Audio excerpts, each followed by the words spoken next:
The current Paycheck Protection Program is set to expire in a few weeks. The program is designed to help small businesses cover their near-term operating expenses. It also provides an incentive for employers to retain workers and keep them on payroll. Despite the help, many business owners are still facing uncertainty. Some have been unable to apply for the second round of PPP because of unforgiven loans. Black-owned businesses bear the brunt of this. According to Gusto, 75% have not had their loan forgiven. That is compared to 56% of white business owners. 96% of Black-owned businesses are also sole proprietors or business owned and operated by one person, which can create even more obstacles. For more on this, I want to bring in Lexi Reese. She is Chief Operating Officer of Gusto, a platform used by more than 100,000 small businesses to facilitate their payroll, benefits, and HR needs. Hi, Lexi. Thank you for joining us. Great to see you. So many minority business owners are facing huge challenges. What needs to be done for them to access this aid? Yeah, thanks for having us, Tanya. So just as context, Gusto helps pay and provide health insurance as well as financial benefits to millions of individuals, among the 60 million that work for small businesses. So from tech startups to flower shops and everything in between, we serve small businesses. We know these businesses well. And we're super excited about the stimulus package passed this weekend, but it still falls short of what small businesses need. And I think the main myth to bust is this notion that because over 40% of Paycheck Protection Plan funds are still unallotted, which means small businesses aren't grabbing these funds, there's a myth that they don't need them. That's not true. As important as the quantity of funds that are available is the quality of how we roll this out to small businesses to make it truly accessible.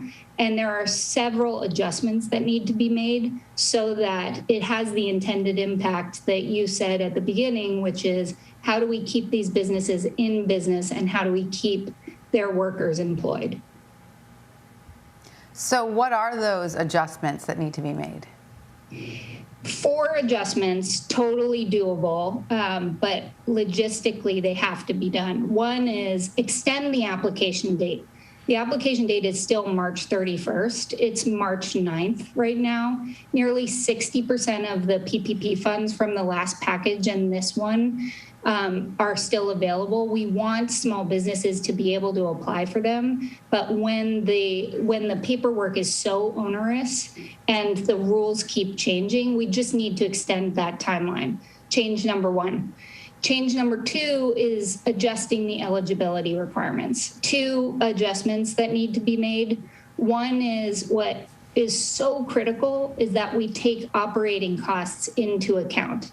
Many businesses right now are penalized because as it is related into the eligibility requirements, their gross revenue looks positive, but their actual net revenue, factoring in the changes to their business model that they've incurred as a result of adjusting to COVID, if you look at their net revenue, it looks much different. So take Silver Branch Brewing in Maryland. They changed from an on-premise tap room to a place that shares canned beer. Their canning costs have gone way up. That's so much different than operating a tap room. And so if you look at their top line, it looks like they don't need aid. But when you factor in those operating costs, you see very clearly that they do.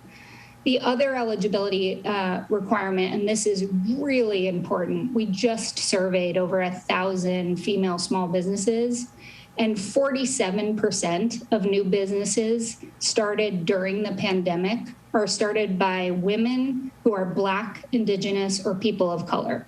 So one business owner is Ashley Ordonez. She's a mom who sold her dream home and her wedding ring to start a salon business. And she started her business after February 15th, 2020, which is the cutoff for eligibility to PPP. And that needs to be changed because Ashley is exactly the type of business that will help communities thrive. So change the application date, change the eligibility requirements.